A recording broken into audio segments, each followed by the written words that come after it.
ይድረሳችሁ። ስሙ ከዘላለም እስከ ዘላለም ይመስገን። ስለዚህ ታዲያ እንግዲህ የዛሬ 3 ዓመት ይሄንን ከተማር ዛሬ ታዲያ ምንድነው የምትናገረን ትልኝ ይሆናል። እግዚአብሔር ያቀበለኝንን በተለይ አሁን ይሄ የጾም ወራት ስለሆነ በተለይ ደግሞ አሁን ያለነው ምን ላይ ነው? ምን ሳምንት ላይ ነው ያለነው? ምኩራብ ሳምንት ላይ ነው ያለነው እና ከዛ ጋር የተያያዘ ለሁላችንም የሚሆነንን ነገር እንማራለን። ያ ምንድነው? ለትምህርታችን መነሻ የሚሆነን በአንደኛ ጴጥሮስ መልእክት ላይ የሚገኘው ኃይለ ቃል ነው። አንደኛ ጴጥሮስ ምዕራፍ 2 ቁጥር 4 እና 5 ላይ ያለውን ቃል ነው ማነብላችሁ። እንዲህ ይላል፣ በሰውም ወደ ተጣለ በእግዚአብሔር ዘንድ ግን ወደ ተመረጠና ክቡር ወደ ሆነው ወደ ሕያው ድንጋይ ወደ እርሱ እየቀረባችሁ እናንተ ደግሞ እንደ ሕያዋን ድንጋዮች ሆናችሁ በኢየሱስ ክርስቶስ ለእግዚአብሔር ደስ የሚያሰኝ መንፈሳዊ መስዋዕት ታቀርቡ ዘንድ ቅዱሳን ካህናት እንድትሆኑ መንፈሳዊ ቤት ለመሆን ተሰሩ ይላል። ስለዚህ የዛሬው ትምህርታችን ርዕስ ምንድነው? መንፈሳዊ ቤት ለመሆን ተሰሩ። እስቲ በሉልኝ አንድ ላይ መንፈሳዊ ቤት ለመሆን ተሰሩ። ብዙ ጊዜ የሚያስጨንቀን ትልቁ ህንፃ ቤተ ክርስቲያን ነው። አሁንም ልባችን ላይ ደግሞ እግዚአብሔር ይሰራዋል አይደል? እግዚአብሔር ይክበር። ትልቁን ካቴድራል እንሰራለን። ግን አንዳንድ ጊዜ ግን መንፈሳዊ ህይወታችን እየፈረሰ ህንፃ ቤተ ክርስቲያን ብንገነባ ምን ዋጋ ነው? ቤታችን እየፈረሰ እግዚአብሔር የማይከብርበት እየሆነ ሌላ ህንፃ ቤተ ክርስቲያን ብንሰራ ብዙ ሰዎች እንደዛ ሲሆኑ አያለ። እግዚአብሔር በማይከብርበት የንስሐ ህይወት በሌለበት መንገድ እየተመላለሱ ታላላቅ ካቴድራልን ለመገንባት ሲቻኮሉ ሰዎችን እንመለከታለን። የእግዚአብሔር መንፈስ ቤተ ክርስቲያንን የሚመራው እግዚአብሔር መንፈስ ቅዱስ ዛሬ ለእኔና ለእናንተ የሚነግረን ይህንን ነው። መንፈሳዊ ቤት ለመሆን ምን በሉ ተሰሩ ይላል። መንፈሳዊ ቤት ለመሆን ተሰሩ። ዛሬ መንፈሳዊ ቤት የምንሆንበትን መንገድ እግዚአብሔር የሚያሳየንን አመለክታችኋለሁ። መጽሐፍ ቅዱስን በምንመለከትበት ጊዜ ስለ ሰው በሚናገርበት ጊዜ መጽሐፍ ቅዱስ 3 አይነት ሰዎችን ያስተምረናል፣ ያሳየናል። 3 አይነት ሰዎች ዛሬ ያሉ። የመጀመሪያው አንደኛው ፍጥረታዊ ሰው ይለዋል። የመጀመሪያው አንደኛው ፍጥረታዊ ሰው ሰውን ያሳየናል። ሁለተኛ ደግሞ ስጋዊ ሰውን ያመለክተናል፣ ያሳየናል። ሶስተኛው መንፈሳዊ ሰውን ያመለክተናል። መጽሐፍ ቅዱስ ይሄንን ያሳየናል። የት ላይ ነው የምናገኘው? ወደ ቆሮንቶስ ሰዎች ምዕራፍ 2 ከቁጥር 14 ጀምሮ አነብላችኋለሁ። አንደኛ ቆሮንቶስ ምዕራፍ 2 ከቁጥር 14 ጀምሮ እንዲህ ይላል፣ ለፍጥረታዊ ሰው የእግዚአብሔር መንፈስ ነገር ሞኝነት ነውና አይቀበለውም፣ በመንፈስም የሚመረመር ስለሆነ ሊያውቀው አይችልም። መንፈሳዊ ሰው ግን ሁሉን ይመረምራል፣ ራሱን ግን በማንም አይመረምርም። እንዲያስተምረው የጌታን ልብ ማን አውቆት ነው? እኛ ግን የክርስቶስ ልብ አለን። እኔም ወንድሞች ሆይ የሥጋ እንደመሆናችሁ በክርስቶስም ሕፃናት እንደመሆናችሁ እንጂ መንፈሳውያን እንደመሆናችሁ ልናገራችሁ አልቻልኩም። ገና ጽኑ መብል ለመብላት አትችሉም ነበርና ወተት ጋትኋችሁ። ገና ሥጋውያን ናችሁና እስካሁን ድረስ ገና አትችሉም። ቅንዓትና ክርክር ስለሚገኝባችሁ ሥጋውያን መሆናችሁ አይደላችሁምን ይላል። ስለዚህ ቅዱስ ጳውሎስ በዚህ ቦታ ላይ አሁን ባነበብኩላችሁ ክፍል ላይ 3 አይነት ሰዎችን ያሳየናል። ምን አይነት ነው ያልኳችሁ? ፍጥረታዊ ሰው፣ ሥጋዊ ሰው፣ መንፈሳዊ ሰው። ምን አይነት ነው ፍጥረታዊ ሰው የሚባለው? ምን አይነት ሰው? በነገራችን ላይ በእኛም ህይወት ውስጥ ሊፈራረቅ የሚችል ነው። ወይም ደግሞ ምናልባትም እነዚህ ሶስት አይነት ሰዎች እዚህ ዛሬ ሊኖሩ ይችላሉ፣ ልንኖር እንችላለን። ስለዚህ ራሳችንን የምንመረምርበት ነው ማለት ነው ይሄ ትምህርት። ፍጥረታዊ ሰው፣ ስጋዊ ሰው፣ መንፈሳዊ ሰው። ፍጥረታዊ ሰው ምን አይነት ሰው ነው? ምን ይላል እዚህ ላይ? ለፍጥረታዊ ሰው የእግዚአብሔር መንፈስ ነገር ሞኝነት ነውና አይቀበለውም ይላል። ይህ ፍጥረታዊ ሰው የሚባለው ምን አይነት ሰው ነው ብትሉኝ፣ በስጋ ብቻ ወይንም በስጋዊ አይን በሚታየው ነገር ብቻ የሚመዝን ማለት ነው። ፍጥረታዊ ሰው የተባለበት ምክንያት ከእግዚአብሔር ጋር የሚያገናኘው መንፈሱ ገና ሕያው ስላልሆነ ነው። በኃጢአትና በበደል ገና ሙት ስለሆነ ነው። ሰው ታውቁ እንደሆነ ሶስት ነው። ሰው ስጋ ነው፣ ነፍስ ነው፣ መንፈስ ነው። አሁን ኢትዮጵያ ውስጥ አንድ የክህደት ትምህርት ገብቷል። ሰው መንፈስ ነው የሚል ትምህርት። ነገር ግን ሰው መንፈስ ብቻ አይደለም። ሰው ምንድን ነው? ስጋ ነው፣ ነፍስ ነው፣ መንፈስ ነው። በአንደኛ ተሰሎንቄ ላይ ምን ይላል? ስጋችሁ ነፍሳችሁና መንፈሳችሁ እስከ ኢየሱስ ክርስቶስ መምጣት ድረስ በቅድስና ይጠበቁ ይለናል። ሰው ስጋ ነው፣ ነፍስ ነው፣ መንፈስ ነው። ምን ማለት ነው? በስጋችን ይህንን ግዑዙን ዓለም እንዳሳለን፣ እናያለን፣ እንነካለን፣ እንራመዳለን። ይሄ ግዙፉ ነገር ማለት ነው። ግዙፉ ነገር ማለት ሰው ስጋ ነው። ሰው ደግሞ ነፍስ ነው። ነፍስ ማለት የእኔነት መንበር ናት። ለባዊት ናት፣ ሕያው ናት፣ ነባቢት ናት። ሕያዊት ናት፣ ነባቢት ናት። ስለዚህ ሰው ያስባል፣ ሰው ልብ ያደርጋል፣ ይገነዘባል፣ አንደርስታንድ ያደርጋል፣ ፈቃድ አለው፣ አይምሮ አለው፣ ስሜት አለው። በዚህ ምክንያት ሰው ነፍስ ነው። ሰው እንደገና መንፈስም ነው። ማለት ነው ነፍስ ከእግዚአብሔር ጋር የምትገናኝበት አካሏ መንፈስ ነው። በመንፈስና በእውነት ነውና ምናመልከው። እግዚአብሔር መንፈስ ቅዱስ ከመንፈሳችን ጋር ሲገናኝ በመንፈሳችን ሲያደርግ አስደናቂ ነገርን በሕይወታችን ይሰራል። ስለዚህ ፍጥረታዊ ሰው የምንለው እዚህ ላይ በደንብ እንድትገነዘቡ ይፈልጋል። ፍጥረታዊ ሰው የምንለው ይሄ ሶስተኛው ክፍሉ ገና ያልነቃ ነው። ከእግዚአብሔር ጋር ምንም አይነት ግንኙነት የለው። ማለት ክፉ ሰው ሆኖ አይደለም፣ ተንኮለኛ ሆኖ አይደለም፣ ግን ሊረዳው አይችልም። አሁን ምሳሌ ቅዳሴ ስለማስቀደስ ወይም ደግሞ የእግዚአብሔር ቃል ስለመስማት ወይም ደግሞ ስለ እምነት ወይም ደግሞ ስለ እግዚአብሔር ፈውስ ብትነግሩት አይገባውም።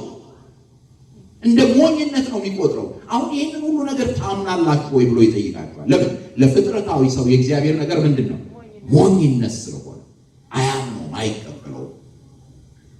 አንዳንድ ጊዜ ይህ ሰው ቤተክርስቲያን ሊመጣም ይችላል። ሰዎችን ለማግኘት ብሎ ቢሆን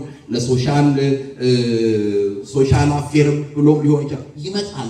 ግን ቤተክርስቲያን ውስጥ ያለው የሚከናወነው ነገር ሊገባው አይችልም። ለምን? ምክንያቱም አንድ ነገር ልንገራችሁ። እዚች ቤተክርስቲያን ውስጥ የሚከናወነው ነገር በሙሉ የሚከናወነው ምንድን ነው? በእግዚአብሔር መንፈስ ቅዱስ ነው። ቀደም ተነጋገርን። ቤተክርስቲያንን የሚመራት ማለት ነው እግዚአብሔር መንፈስ ቅዱስ። ስለዚህ ቤተክርስቲያን ውስጥ የሚከናወነው ነገር በሙሉ መንፈሳዊ ነው። ለምን? በመንፈስ ቅዱስ የሚመራ ስለሆነ። ቅዳሴው የሚከናወነው በእግዚአብሔር መንፈስ ቅዱስ ነው። የሚታየው ነገር የማይታይ በረከትን ሲሰጥ እናያለን። ህብስቱና ወይኑ ቀርቦ ቅዱስ ሥጋና ክቡር ደሙ ደግሞ ሊለወጥ። ይሄንን በምንድን ነው የምታየው? በመንፈሳዊ አይን ነው የምናየው። አሁን ከባዱ ነገር ምንድን ነው? ፍጥረታዊ ሰው የእግዚአብሔር ቤት ውስጥ እየሞላ እየበረከተ ከሄደስ፣ አያችሁ፣ ፍጥረታዊ በሆነ ብቻ ነገር ነው ነገሮችን ማየት የሚችለው። ፍጥረታዊ ሰው ቤተክርስቲያንን እኔ ነኝ የምመራው ቢልስ የሚያየው የሚመለከተው ፍጥረታዊ የሆነ ነገርን ብቻ ነው፣ ምድራዊ የሆነ ነገርን ብቻ ነው። ስለዚህ መጀመሪያው አንደኛው ፍጥረታዊ ሰው የእግዚአብሔር ነገር ለእርሱ ምንድን ነው? ሞኝነት ነው። ሁለተኛው ሰው ቅዱስ ጳውሎስ ስጋዊ ብሎታል። ይህ ሰው ምን አይነት ሰው ነው ብትሉኝ፣ እግዚአብሔር መንፈስ ቅዱስ ሕይወቱን ነክቶታል፣ ለውጦታል። በጥምቀት ልጅነትን አግኝቷል። የእግዚአብሔርን ልጅነት አግኝቷል። አያችሁ፣ በጥምቀት ካገኘነው የእግዚአብሔር ልጅነት የተነሳ አባ አባት ብለን የምንጮህበት የልጅነት መንፈስ በእኛ አድሯል። እግዚአብሔር ይክበር ይመስገን። ስለዚህ ስንጸልይ ምንድን ነው የምንለው? አባታችን ሆይ እንላለን። ግን ይሄ ስጋዊው ሰው የሰማችሁ ነው። ስጋዊው ሰው ምንድነው? ከእግዚአብሔር ጋር አንዳንድ ቀን ይገናኛል። አንዳንድ ቀን የሚሰማው የእግዚአብሔር ቃል በጣም ደስ ያሰኘዋል። በቃ እንደው ልቡን ይነካዋል። ደግሞ ወዲያው ተመልሶ ያልሆነ ነገር ላይ ራሱን ያገኘዋል። እግዚአብሔርን የሚያሳዝን ነገር ሲያደርግ ያገኘዋል። እግዚአብሔርን የሚያሳዝን ከእግዚአብሔር የሚያርቅ ነገር ሲያደርግ እናየዋል። አንዴ መንፈሳዊ ይሆናል፣ አንዴ ስጋዊ ይሆናል። አንዴ እግዚአብሔር ሲከብርበት እናያለን፣ አንዴ ደግሞ ከእግዚአብሔር የሚያርቅ ነገር ሲያደርግ እናያለን። ይሄ ትንሽ የኛን አይመስልም? የኛን ህይወት አይመስልም? ሁላችን እኔም ካህኑ እዚህ ቦታ ላይ ቆሜ የምናገረው አንዳንዴ እግዚአብሔር የማይወደውን እግዚአብሔር የማይከብርበትን ነገር አንዳንዴ ህይወቴ ላይ ለምንድን ነው ይሄን ማለት? ምን ነው ምላሴን በቆረጠ እንላለን። ምን ነው ይሄን ባልተናገረ ይሄን ባላደረገ የምንልበት ጊዜ ቅዱስ ጳውሎስ ምን ይላል በዚህ ቦታ ላይ? ገና ስጋውያን ናችሁና እስካሁን ድረስ ገና አትችሉም ማለት። ቅንዓትና ክርክር ስለሚገኝባችሁ ስጋውያን መሆናችሁ አይደላችሁም ይላል። ዛሬ ቅዳሴ ላይ የተነበበልን በጣም የሚያስገርም ይሄንኑ ክፍል የሚያመለክት ነው። ቅዱስ ጳውሎስ እጅግ ግራፊክ በሆነ መንገድ እጅግ ስዕላዊ በሆነ መንገድ ነው የገለጸልን። ይሄን ምዕራፍ 7 ላይ ሮሜ መልእክት ላይ ሲናገር እንዲህ ይላል። ምዕራፍ 7 ላይ እንዲህ ይላል። ቁጥር 7 ጀምሮ አነብላችኋለሁ። እንዲህ ይላል፣ እንግዲህ ምን እንላለን? ሕግ ኃጢአት ነውን? አይደለም።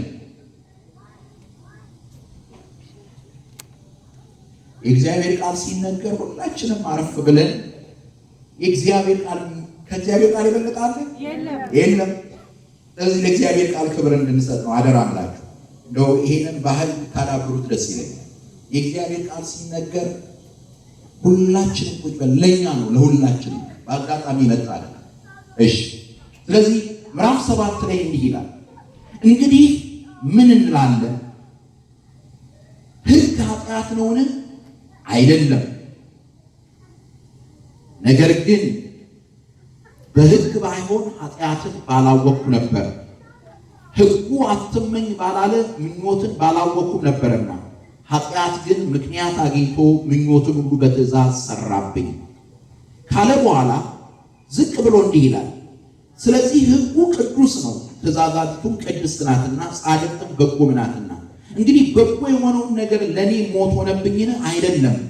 ነገር ግን ኃጢአት ሆነ፣ ኃጢአትም በትእዛዝ ምክንያት ያለ ልክ ኃጢአተኛ ይሆን ዘንድ ኃጢአትም እንዲሆን ይገለጽ ዘንድ በጎ በሆነው ነገር ለኔ ሞትን ይሰራ ዘንድ ሕግ መንፈሳዊ እንደሆነ አውቃለሁና፣ እኔ ግን ከኃጢአት በታች ልሆን የተሸጥኩ የሥጋ ነኝ፣ የማደርገውን አላውቅምና የምጠላውን ያን አደርጋለሁና፣ ዳሩ ግን የምወደውን እርሱን አላደርገውም፣ የማልወደውን ግን የማደርግ ከሆነ ሕግ መልካም እንደሆነ መሰክራለሁ።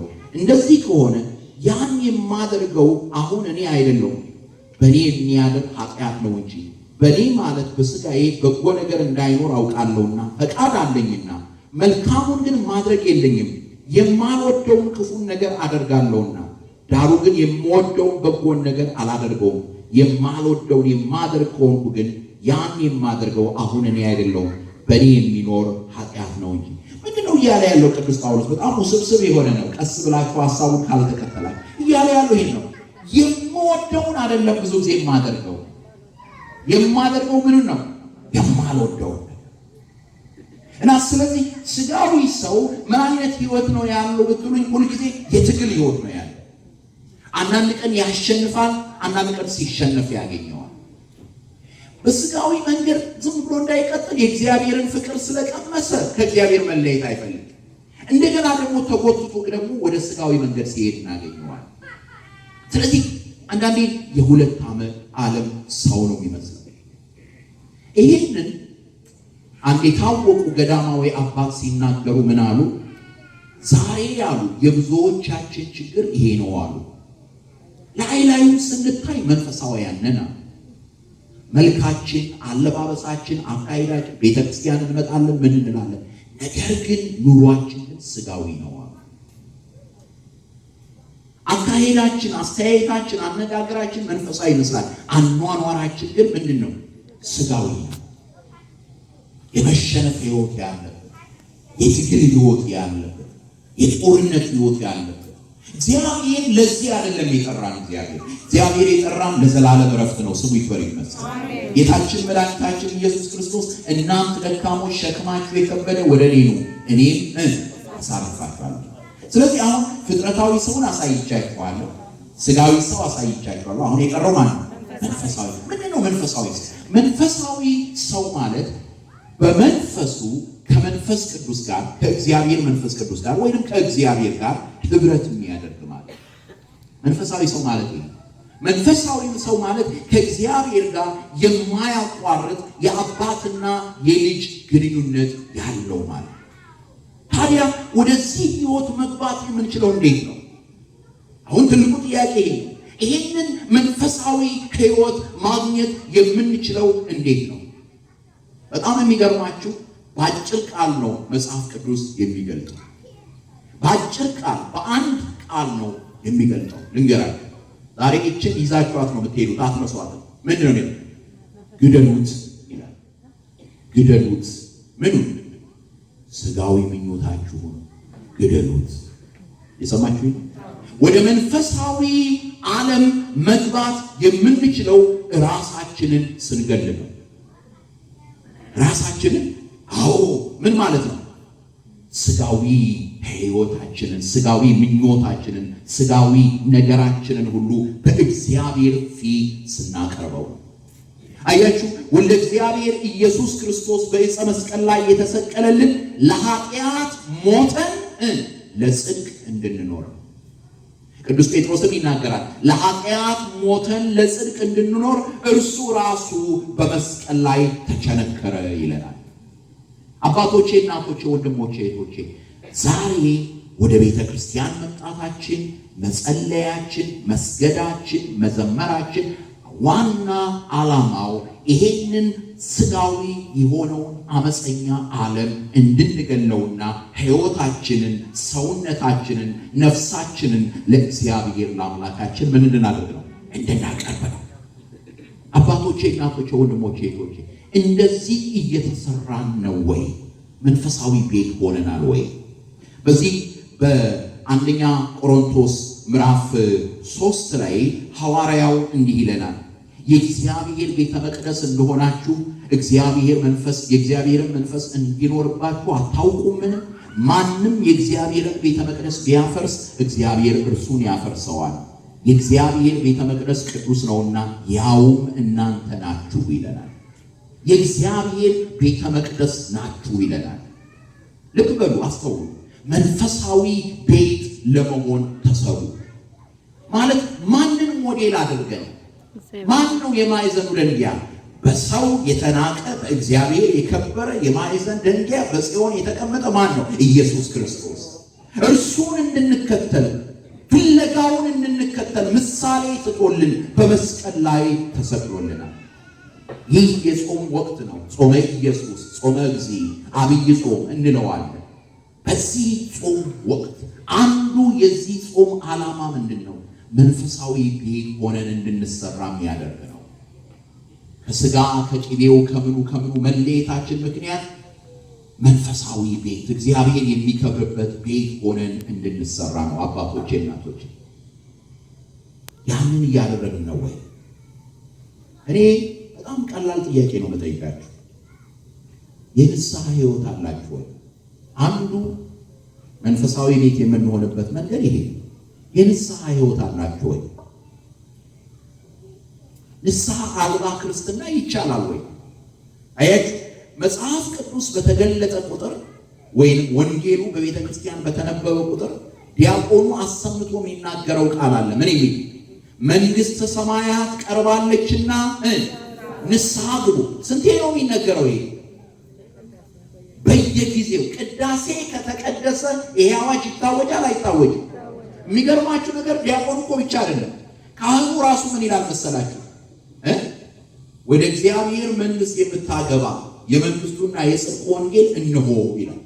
ወደ እግዚአብሔር መንግስት የምታገባ የዚህ ጊዜ ዲያቆኑ ምን ይላል? መንግስተ ሰማያት ቀርባለችና ንስሐ ግቡ። ንስሐ ምንድን ነው? ንስሐ እኛን የሚሰራ ነው።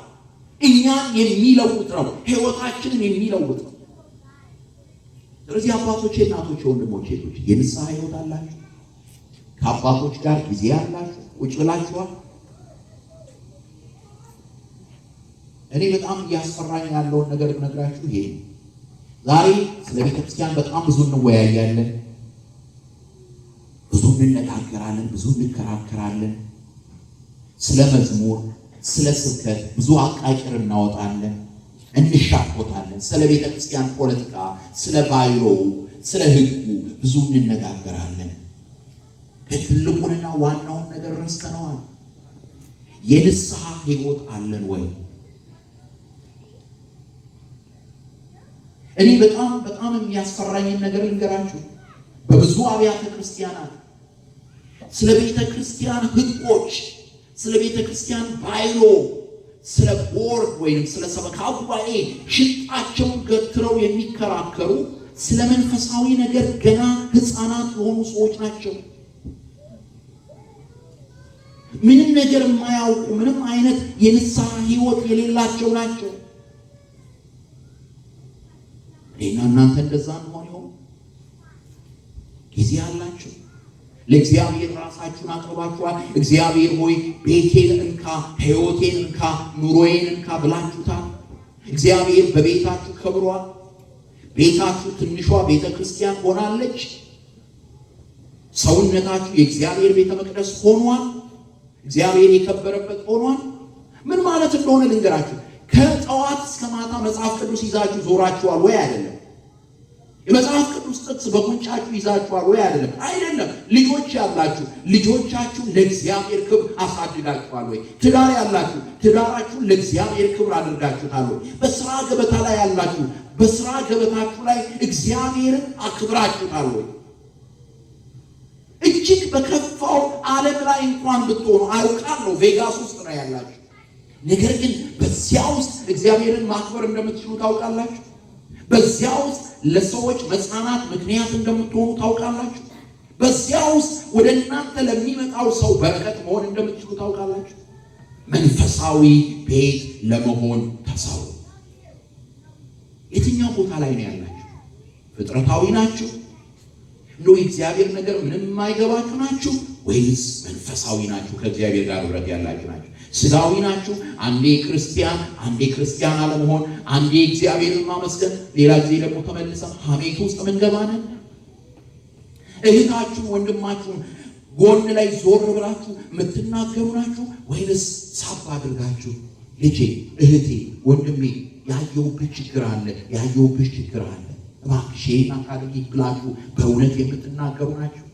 የወንድማችሁን በጎነት የምትመኙ ናችሁ? ወይንስ እግዚአብሔር ይቅር ያለውን በደሉን ኃጢአቱን የምትቆጡ ናችሁ? ወደ እግዚአብሔር ቤት ስትመጡ በእግዚአብሔር ፊት እንደዚህ ያቀራጭ ጌታ ሆይ እኔን ኃጢአተኛውን ማረኝ እያላችሁ ልባችሁን የምትደቁ ናችሁ? ወይንስ ቀና እያላችሁ እየተመለከታችሁ የሰውን አለባበሱን፣ አረማመዱን፣ አካሄዱን ደጎቼ ምን ልታደርግ መጣች ስራዋን አውቅ የለም ወይ እያላችሁ የሰውን ኃጢአትና በደል የምትቆጥሩ ናችሁ? ወይስ እግዚአብሔር በደላችሁን ስለተወላችሁ፣ ስለማራችሁ፣ ይቅር ስላላችሁ እግዚአብሔርን የምታከብሩ ናችሁ? መንፈሳዊ ቤት ለመሆን ተሰሩ። አባቶቼ፣ እናቶቼ፣ ወንድሞቼ፣ እህቶቼ ያ ከሆነ መገፋታችን እግዚአብሔር የከበረበት ይሆናል። እንዳ ከሆነ መሰደባችን እግዚአብሔር የከበረበት ይሆናል። ምክንያቱም እግዚአብሔር የከበረበት ሕይወት ይኖረናልና። ነገር ግን አምናም ካቻምናም ዘንድሮም ዝም ብለን የምንመላለስ ከሆነ በዘልማድ ወደ ንስሐ የማንመጣ ከሆነ ራሳችን ለአባቶቻችን የማናቀርብ ከሆነ ወደ እግዚአብሔር ወደ አምላካችን በእንባ የማንቀርብ ከሆነ ጾሙ ጸሎቱ ሕይወታችንን የማይለውጥ ከሆነ ብድራቱ ከቶ ምንድን ነው? መንፈሳዊ ቤት ለመሆን እንሰራ። ምዕራፍ 6 ላይ እንዲህ ይለናል ቅዱስ ጳውሎስ። አንደኛ ቆሮንቶስ ምዕራፍ 6 ላይ እንዲህ ይለናል። ወይስ ስጋችሁ ከእግዚአብሔር የተቀበላችሁት በእናንተ የሚኖረው የመንፈስ ቅዱስ ቤተ መቅደስ እንደሆነ አታውቁምን? በዋጋ ተገዝታችኋል። የዛሬ 3 ዓመት ስለ ቤተ ክርስቲያን ስነግራችሁ የነገርኳችሁ እነዚህን 4 ነገሮች ነበር። አንደኛው የነገርኳችሁ ቤተ ክርስቲያን በክርስቶስ ደም ተገዝታለች ብያችሁ ነበር። ያች ቤተ ክርስቲያን ማን እንደሆነች አሁን ሲናገር ተመልከቱ ሐዋርያው ምን እንደሚል። በዋጋ ተገዝታችኋልና ለራሳችሁ አይደላችሁም። ለራስሽ አይደለሽም፣ በዋጋ ተገዝተሻል። የእግዚአብሔር ነሽ፣ የእግዚአብሔር ነህ አንተ። ኑሮህ የእግዚአብሔር ነው። ልጆቻችን የእግዚአብሔር ናቸው። እኔና እናንተ መጋቢዎች ነን፣ አስተዳዳሪዎች ነን። የኛ አይደሉም ልጆቻችን። እኛ እንደፈለግን የምናደርጋቸው አይደለም። እግዚአብሔር እንደፈለገው ነው ማሳደግ ያለብን። እንደ እግዚአብሔር ምክርና ተግሳጽ ነው ማሳደግ ያለብን። ልጆች ሆይ ለወላጆቻችሁ በጌታ ታዘዙ፣ ይህ የሚገባ ነውና፣ መልካም እንዲሆንልህ እድሜህም በምድር ላይ እንድትረዝም አባትና እናትህን አክብር፣ እርሷም የተስፋ ቃል ያላት ፊተኛይቱ ትእዛዝ ናት። እናንተም አባቶች ሆይ ልጆቻችሁን በጌታ ምክርና ተግሳጽ አሳድጓቸው እንጂ አታስቆጧቸው። እናንተም እናቶች፣ አባቶች ብቻ አይደለም፣ እናንተም አባቶች በጌታ ምክርና ተግሳጽ ልጆቻችሁን አሳድጉ ማለት ልጆቻችን የኛ አይደሉም፣ የእግዚአብሔር ናቸው። ቤታችን የኛ አይደለም፣ ገንዘባችን እንኳን የኛ አይደለም። 10% ብንሰጠው አይደለም የእግዚአብሔር፣ 100% የእግዚአብሔር ነው። 10% ብንሰጠው ለምስጋና ነው የምንሰጠው። ጤናችን የሱ ነው፣ ሰውነታችን የሱ ነው፣ ሕይወታችን የሱ ነው። እግዚአብሔርን ልናከብረው ይገባል። መንፈሳዊ ቤት ለመሆን ምን በሉ ተሳሉ። የፈረሰ ነገር ይኖር ይሆን ውስጣችሁ፣ ሕይወታችሁ ውስጥ፣ ቤታችሁ ውስጥ? እግዚአብሔር ያልከበረበት ነገር ይኖር ይሆን? ዛሬ የደብረ ብስራት ቅዱስ ገብርኤልን ቅዳሴ ቤት ስናከብር ከምንም በላይ ሕይወታችንን ልንመለከት ይገባል። ዛሬ ትልቁን ካቴድራል ለመስራት ስንደረደር ከዚያ በፊት እናንተ ልትሰሩ ይገባል። እናንተ ከተሰራችሁ እግዚአብሔር የከበረበትን መቅደስ ትሰራላችሁ። እናንተ ከተሰራችሁ፣ እናንተ ደስተኞች ከሆናችሁ በእግዚአብሔር ሐሳብ ቤታችሁ ደስታን የተሞላበት ከሆነ እግዚአብሔር የከበረበት ከሆነ የእግዚአብሔርን ቤት ትሰራላችሁ። የሊቀ መላእክት ቅዱስ ገብርኤል መታሰቢያ ያለበትን ታላቁን መቅደስ ትሰራላችሁ። ፍጥረታዊ ሰው እንዳትሆኑ፣ ለእግዚአብሔር እንግዳ የሆነ ስጋዊ ሰው እንዳትሆኑ፣ የሁለት ዓለም ሰው የሆነ መንፈሳዊ ሰው ያድርገን። ያስተማረን የመከረን የአባቶቻችን አምላክ ስሙ ከዘላለም እስከ ዘላለም ይክበር ይመስገን። በእውነት አባቶቻችንን የረዳ የደገፈ እናንተንም ከአባቶቻችሁ ጎን ያቆመ የታመነ ልዑል እግዚአብሔር አምላክ ዛሬ ቤታችንን ይስራልን፣ ትዳራችንን ይስራልን፣ ኑሯችንን ይስራልን። አልታዘዝ ያለ አልመች ያለ ለእግዚአብሔር አልመች ያለውን ሕይወታችንን እርሱ እንደሚያውቀው ያስተካክልልን። እርሱ የሚከብርበት አድርጎ ሕይወታችንን ይስራልን። ክብርና ምስጋና ለስሙ ይሁን። እግዚአብሔር ይባርካችሁ።